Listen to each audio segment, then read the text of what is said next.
Hello everybody and welcome to Cabaret Secrets. This is Gary Williams and today I'm joined by someone who is famous for having the best laugh in show business. She's a wonderful pianist as well as having a great sense of humour. It's Maria King. Maria, welcome to Cabaret Secrets. Yeah, it's really nice to sit here talking with you, Gary. And you wonder what I'm going to ask you. Nothing complicated, I hope. No, nothing complicated. So why I wanted to talk to you is because, you know, we've been talking to lots of different artists and agents and people in the business. And what's interesting with you is that you and I met, can you remember how long ago, how many years ago? It was probably about 6 or 7 years ago, wasn't it, now? And at that time, I think you were working on a ship as a classical artist. As a classical artist, it's a little bit different to being a headline act, isn't it? Because you work... Well, what's the deal when you're a classical artist? How often do you play and where do you play? Well, on piano, we had to do 3 concerts on average a week, doubles, so... 9 concerts a week, but 3 different ones, all different repertoire. So if you were on for 3 weeks, that would be 9 completely different concerts. By which time you'd be having a heart attack and you'd be playing Roll Out the Barrel on the last concert. In the style of Chopin. Yeah, in the style of Chopin. So it was quite a tough job, really, and unfortunately it wasn't paid as well as the cabaret, you know, doing a show, a headline act. Hence the reason for you wanting to be a headline. Absolutely, money is everything to I me, thought you were darling. doing it for the people, you're just doing it for the money. Because you studied at quite a nice school, didn't you? Yeah. Or was it in Manchester? Tell us where you went. Well, I went to a normal school in Cheadle-Hulme, and then I went to, I was at a Saturday school for music, which was the Junior Royal Northern College of Music, and then I proceeded to go to the Royal Northern College of Music as a student and gained my degree there, and I spent 5 years, And you were playing classical piano? Yeah, classical, studying Rachmaninoff, Prokofiev, Shostakovich, Stravinsky, all that sort of stuff. I can't even spell those. No, neither can I. But you play them really well.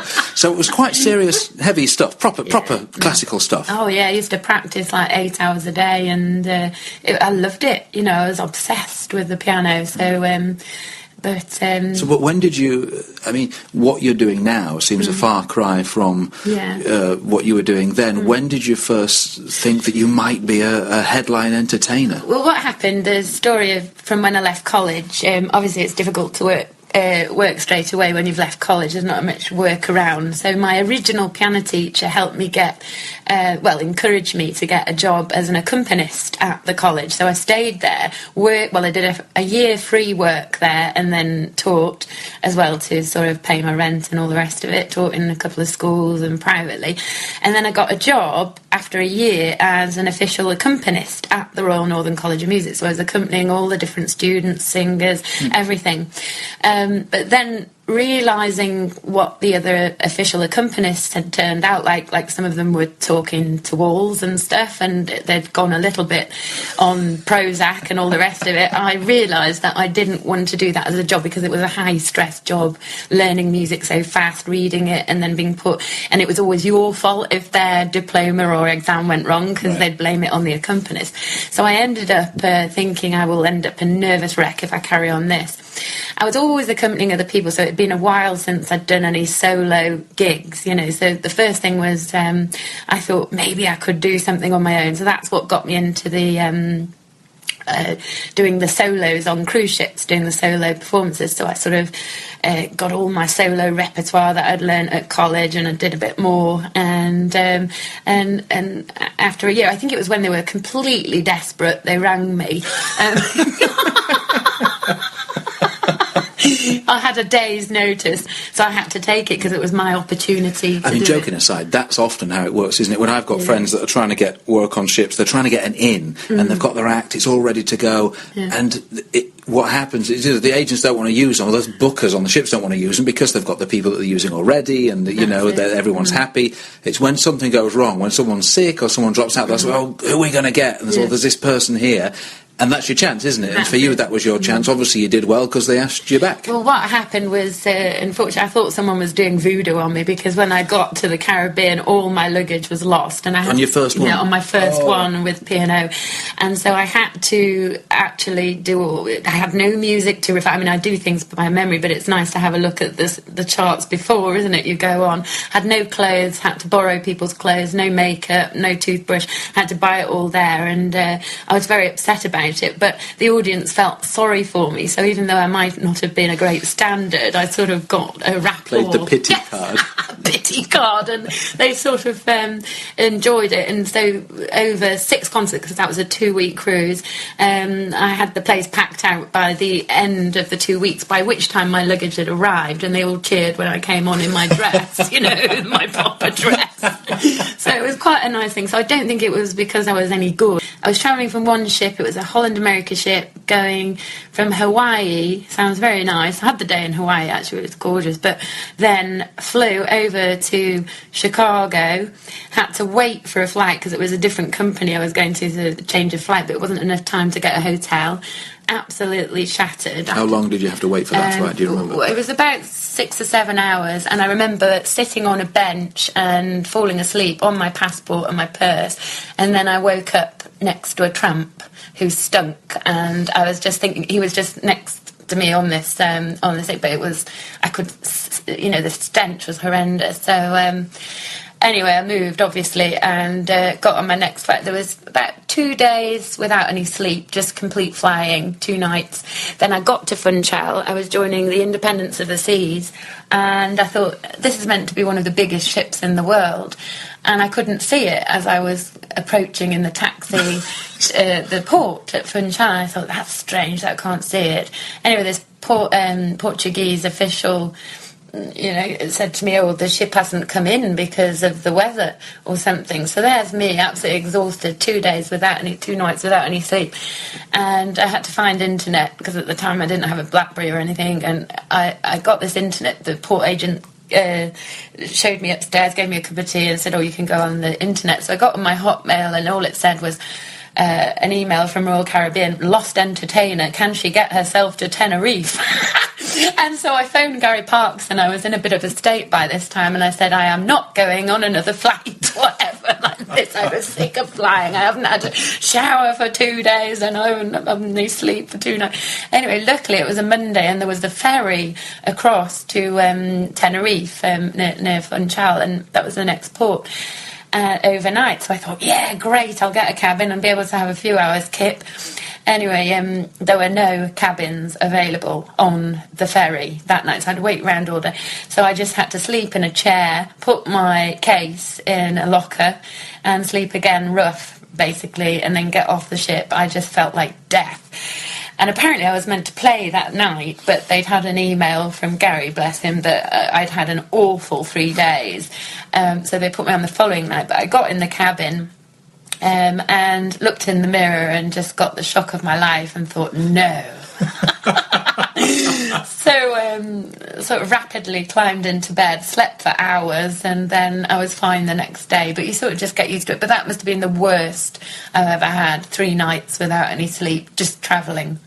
It's shocking, isn't it? And then I was only on the ship, on the Royal Caribbean, for, I think it was 2 nights. That was it, and then had to go to another one. I remember travelling once, at one Christmas, to San Francisco to get on a ship. I was on the ship for 10 days. It was a really lovely ship. We were very well looked after. And I then flew back from San Diego, and I worked only for 20 minutes on that ship. Now, the whole flight and everything was really easy, and it was a lovely cruise, went to some lovely places. But it's surprising how much money and effort is spent in getting us to where we need to be, to often not do that much work. Like you said, the work load is usually quite small, but the travelling is the hard bit. But I always stuck in my mind, I thought, I can't, they flew me all that. Maybe I was supposed to play more, but they didn't like me. I don't know. maybe they sort of said, no, you're fine, thank you. But it's travelling. You're right. Travelling is a challenge. When you were putting your show together, one of the things that I like about your show, watching you, is that you're very funny with your chat, and it seems very natural. It seems like you're just coming out with this stuff. But I know that it's not quite that simple, because I've seen you a few times working, and you've got your lines and your bits of shtick that you do.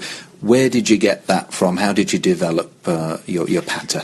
Well, I mean, from doing the classical and talking to the audience, I sort of got used to, I mean, like 10 years ago, I would be absolutely petrified talking to an audience, but then I got used to it doing the classical concerts, and I realised I was quite natural with the audience, and I didn't know I had that talent, sort of thing. But now with the show, I mean, you sort of gradually get... At first I was umming and ahhing, and I was doing things like I was going from the piano with the mic to another mic to the centre stage, and it was a lot of faffing around. I think gradually it gets more sort of neater and a bit more intact, you know, and so you're not wasting time. But I think that only comes with time, and you do get your own lines, because they just come naturally, don't they, then? But then it's nice to go in the audience and sort of have a chat with them, and sort of make them feel like you're not just there on the stage, you know. So I do like to interact a little bit with my audience. Yeah. And do you make an effort to keep your chat relatively free in places, or do you keep it... Because my chat is, I would say, almost exactly the same every time I do my shows. If I'm doing my usual show, it's the same.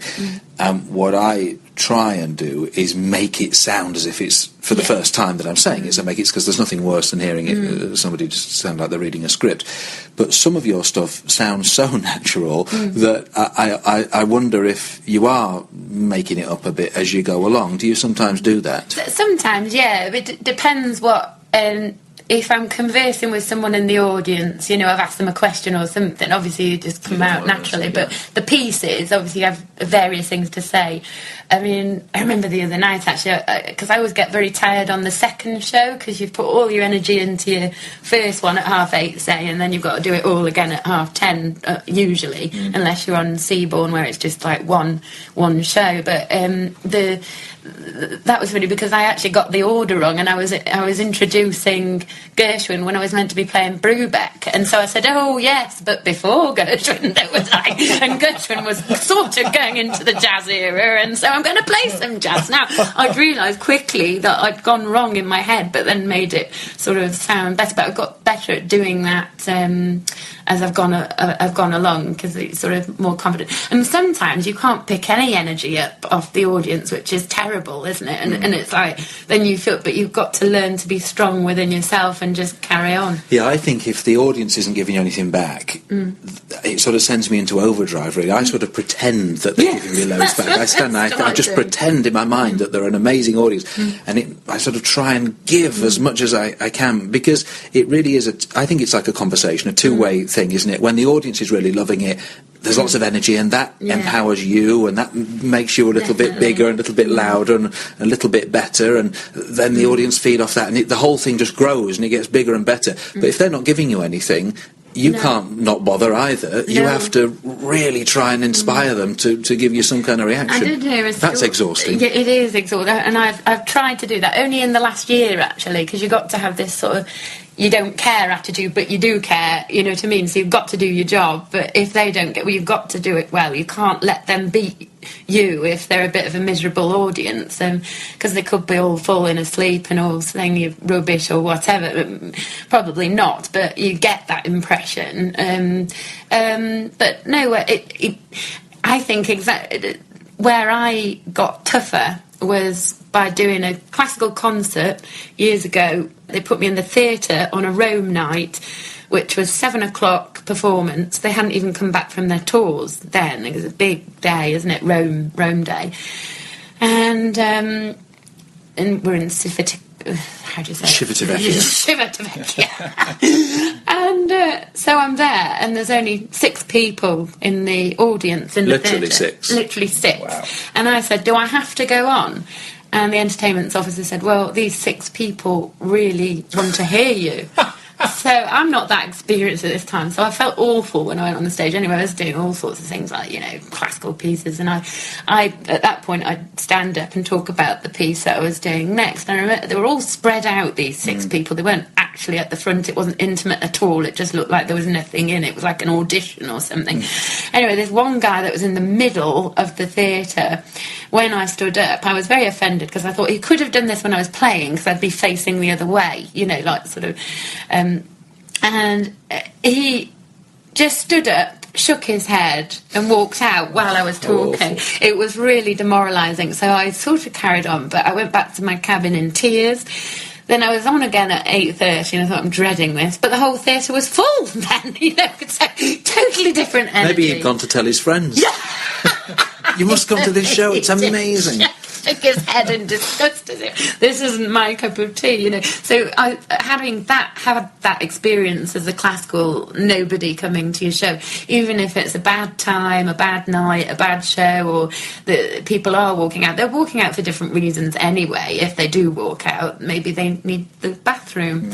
But you don't think about that because you can't please everyone all the time. But generally, if you pick up a good energy and a full theatre, it's a great feeling, isn't it? And also different audiences from different parts of the world. I did this a lot of work in Brazil, two Brazilian audiences, and their energy is incredible, as it is if you have a predominantly American audience. The energy tends to be incredible. And I remember having performed for a long time to those kind of audiences, and then I came back and I was performing to a British audience, which, lovely as they are, that the energy is, generally speaking, much, much lower.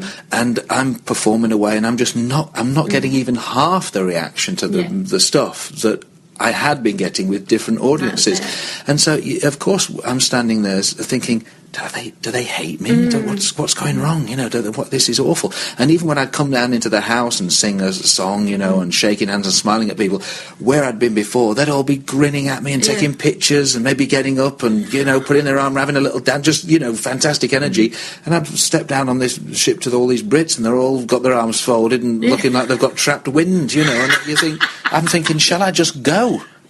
But by the time you've finished it, they're all applauding, and you stand outside doing your CDs and they're all coming up to you full of, it was the best thing, and you think, well, why don't you show it a bit more? But different audiences at different times, different age groups, different nationalities, demographics, they're not all going to give you the same reaction, and you just have to pretend that they're loving it, don't you? Or trust that they are. I think it's harder for comedians, isn't it? Yes. Because, they've heard a lot of the jokes before. There's some various lines that are very common, aren't there? And I did hear a story, I don't know who it was, someone on the Artemis, comedian, went on, and one guy in the audience who was on the front row stood up and he turned to the whole crowd and said, "I'm going home."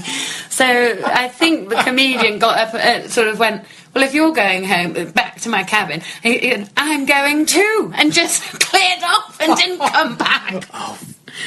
But you can't do that, can you, really? You just got to carry on. And another thing is a memory, isn't it, in the show? You've got to have everything secure in your memory because you're playing with the band, at least when doing classical, what I was doing before, if you go wrong, you can sort of get away with it. Because you're playing on your own. But if the band have got charts, you've got to be well on the ball to get it. So the other night when you were introducing Gershwin, and it should have been Brubeck, it's if you hadn't have caught yourself and you'd have started playing Brubeck, if you'd have started playing Gershwin, then when they were playing Brubeck, that might have been an interesting combination. That would be very interesting. I would have sounded like Les Dawson, but... we both know there are thousands of people that want to do our job, because despite the hassle of the travel, as we've discussed, and it can be a bit of a lonely job sometimes as well, it is a great job, really. There are lots of really wonderful things about it, and we do get to see a lot of the world and have a great time. We don't really work that hard other than the travel once we're here, and we're in nice environments and being well looked after. What would your advice be to people that want to do this for a living? Well, don't think it's all easy, because it's not at all. It can really... I've heard of people that have got really quite burnt out doing it, you know, really good entertainers. Someone was telling me, I think it was on the Queen Victoria the other week, that they had a fantastic singer. She was quite a well-known singer, and she was a daughter of a well-known singer, and she had a fabulous voice. She did loads and loads of ships, like that, you know, and then after about 3 years she didn't want to do any more of it because she didn't pace herself. I think it's easy to get burnt out with all that travelling. Also, it can be really lonely, as you said, and that's not a nice feeling. But the more you do, the more entertainers you meet, and there's a sort of circuit, isn't there? Mm-hmm. Also, like it says it's good money, but I think it's paid for what it is, really, isn't it? Because you're there to be shot at, really, aren't you, when you go on stage? I mean, it's like, say, a waiter will, oh, you only work 1 hour. Well, you give me a tray and I'll learn how to do waitering and let them do your job. Yes, yeah. That's right. Here's the piano. Yeah. Good luck for 50 minutes on your own on stage with 800 people staring at you. See if you can hold their attention for 45, 50 minutes. Yeah, it's not hard. Well, I'm not saying it's not a hard job being a waitress or a waiter, but it's not a hard skill, and you can easily learn it in a day. I mean, I've done it myself. But to sing like you do and entertain and learn all those songs, or for me to play the piano, it's like years of graft, really. Mm. You can't just go on and not be able to do it. You have to have the confidence to do it, I think, and that's the hard thing. And also have a thick skin as well, because there's a few bitchy people around, aren't there? You know, like, you can meet only bitchy... us. No, but, you know, there's a few bitchy people you can meet. So you have to keep, I reckon, out of the way of people that could be there to destroy you, you know what I mean? And there's in all aspects of life, aren't there? There's always some people like that. I think it's rare, though, isn't it? Few and far between.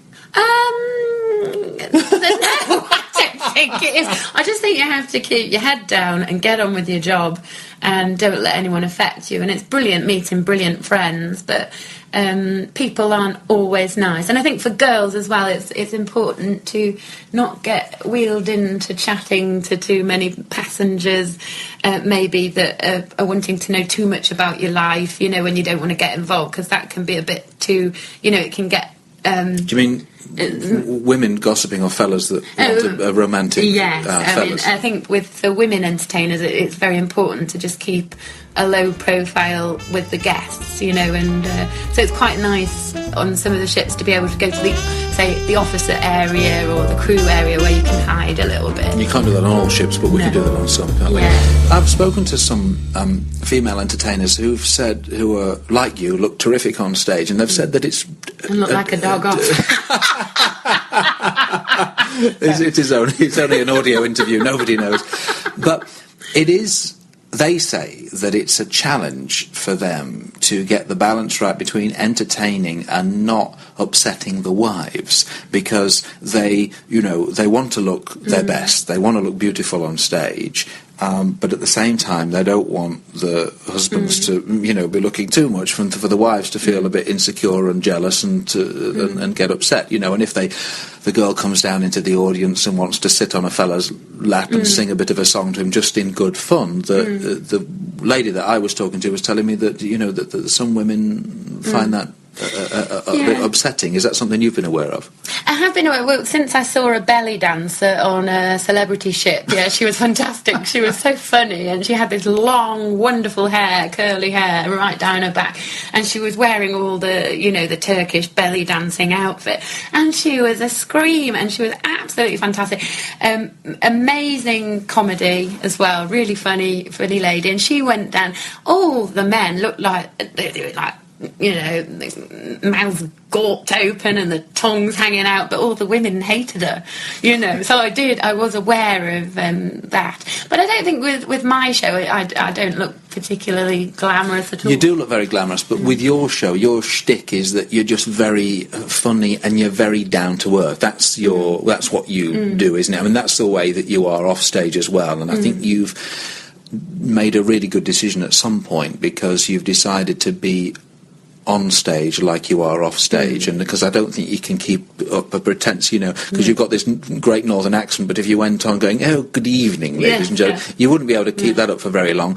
And so you just play on the fact that you're northern and just an ordinary girl, and that you're not loaded, and that your man makes your dresses, and you use all that as part of your act, don't you? And it's just very nice, gentle, disarming humour. No, I don't think anybody would feel threatened by you on stage. No. I mean, I did hear a wonderful singer, operatic singer, a few years ago on the QE2, and she was wonderful. She got a standing ovation and everything, and I was a bit nervous meeting her after, and I wanted to go and say, really enjoyed your show. And she was all very like that on the stage, and it was all very posh, and she curtsied at the end, and it was fantastic, and the passengers on the QE2 absolutely loved her.